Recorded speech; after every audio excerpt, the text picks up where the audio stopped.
So I'm actually up in Newcastle at the moment. Came up here for Christmas and downloaded a new tracks app which someone put me onto, which is pretty cool. So it looks like there's a decent amount of tracks around where I'm staying up here. Gonna go have a bit of a look, try not to get too carried away because I am by myself, don't know any of the area and everything else. I've been very pleasantly surprised with the Forester so far, with just literally just the raised springs and yeah, the tyres. It's been very impressive, as well as the bash plate. If I didn't have the bash plate, I'd have a very sad sump, that's for sure. So anyway, go have a look, see what we can find.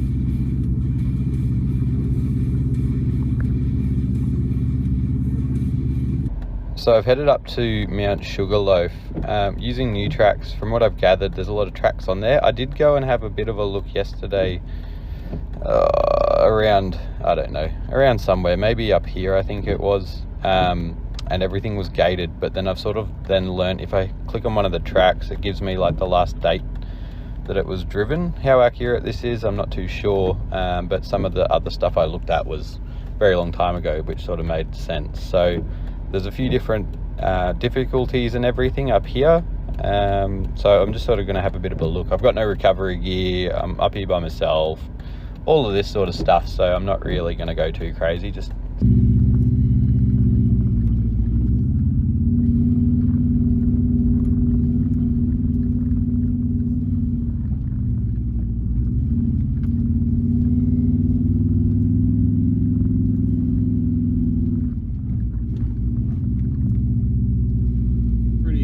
tell from the video, I'm sure, but pretty steep. Looking off to the side, it's fair drop down, so assuming there's going to be some decent tracks up here. This is just sort of like the access road, I guess, into it all. So one thing that's cool as well is if I hit this track, which I'm sort of at now, there's comments that have been left, you know, so someone said it's been bulldozed, easy with some mud, boggy, all that sort of thing. And yeah, last driven was October, so might just have a bit of a squiz. I haven't aired my tyres down or anything, but might have a bit of a look and see.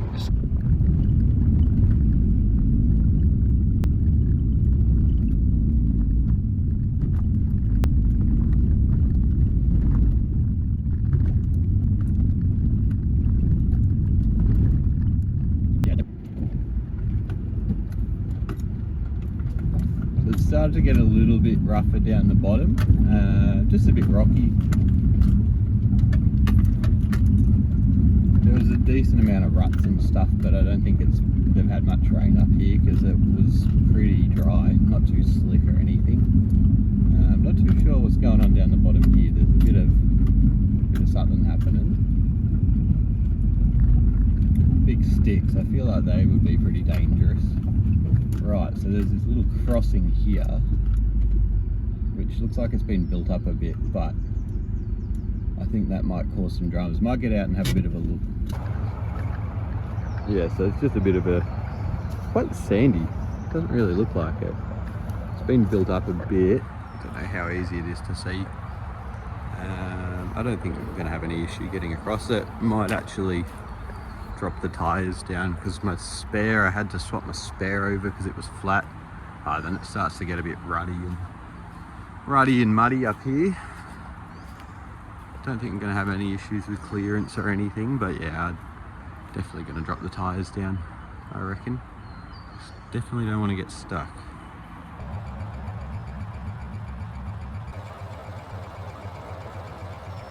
I was trying to see if I could set my phone up somewhere, but the landscape wouldn't make quite a good tripod for it, so see how we go. It's a little bit bumpier than I thought, but let's give it a crack.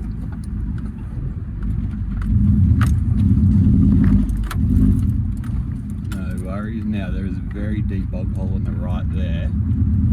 It's very slick here, so I don't want to fall down there. Be right to take this one, I reckon.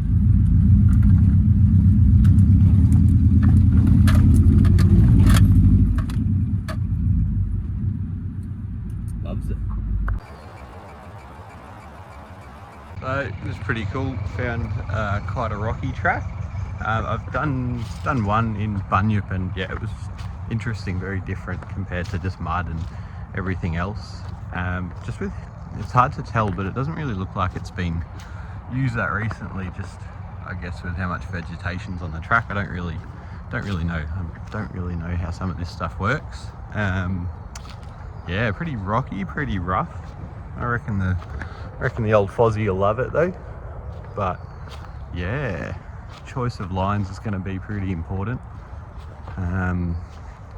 Yeah, sweet. Might just set the camera up and send it up the hill and see what happens.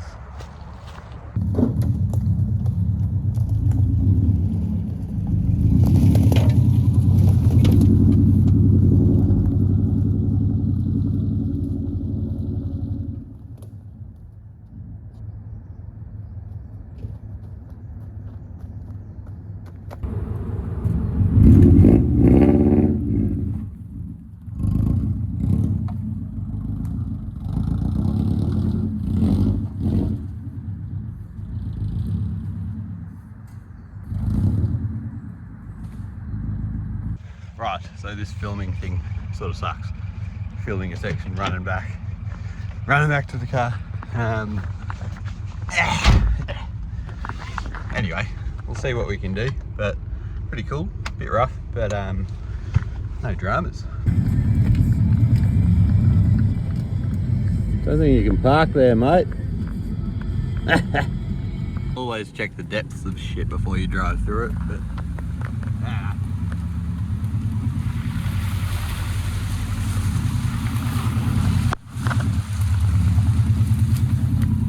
dude, it smells so bad.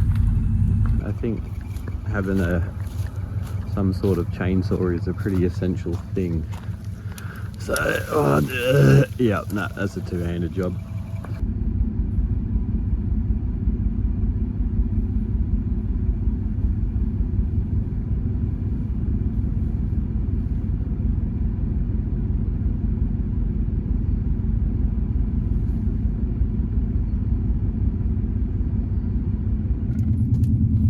Sort of rooty climb thingos, not too tall, but I reckon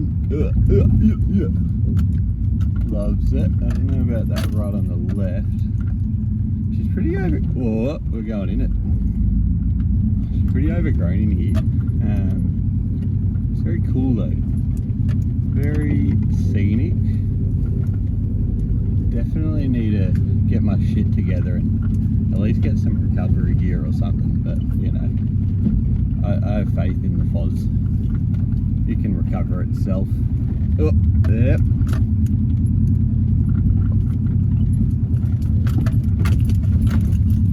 Definitely bumpy. I don't know about going straight up over that in the rut. Mine's telling me no. Right, this is probably one of the first bits that's a bit like, yeah, a bit going on. Got some pretty deep bits, lots of rocks, lots of bashing of sumps and such. I think we'll be okay though. I had to clear that many trees. It's sort of a bit of a giveaway. It hasn't been used recently, I guess, but should hire me at the council or whatever, you know. Clearing all these trees, put me on the books, bruv. Anyway, see what happens. Jesus.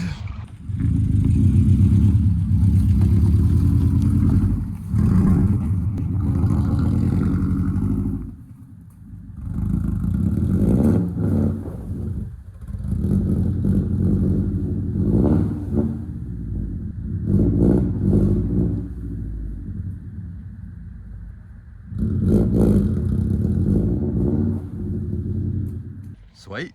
So one thing that's and a repeat offender with the old Subi is the as soon as the front, if one wheel gets in the air, being an open front diff, and with how the center diff works, it just spins. It doesn't actually send power to the back, so sort of need to be quite conscious of that. Like if I get a front wheel in the air, can get stuck. So I think there's solutions to that, including a welder, but anyway, keep going up. It's pretty cool, pretty rough. Started to get stuck a bit there with the whole front diff thing, but powered through.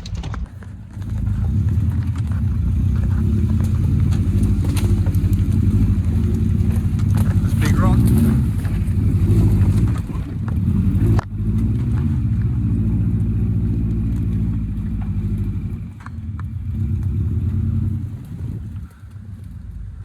Yeah, good.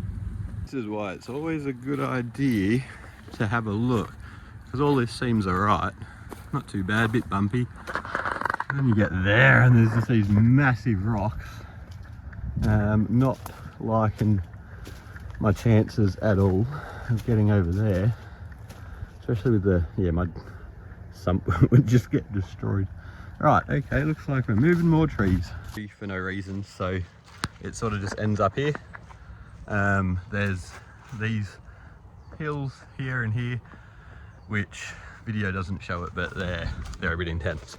If it wasn't for the whole front diff thing, I'd probably give it a crack. It's just I know as soon as I lift a front wheel, I'm going to lose drive, and they look a little bit hectic to go rolling backwards down. So yeah. Anyway, I reckon just turn around, go back. Good little expedition. Yeah, this car never ceases to amaze me. It's bloody good, bloody capable. And for how much it's cost, it's even better. Glad I don't care about the paint as well. So that was sweet.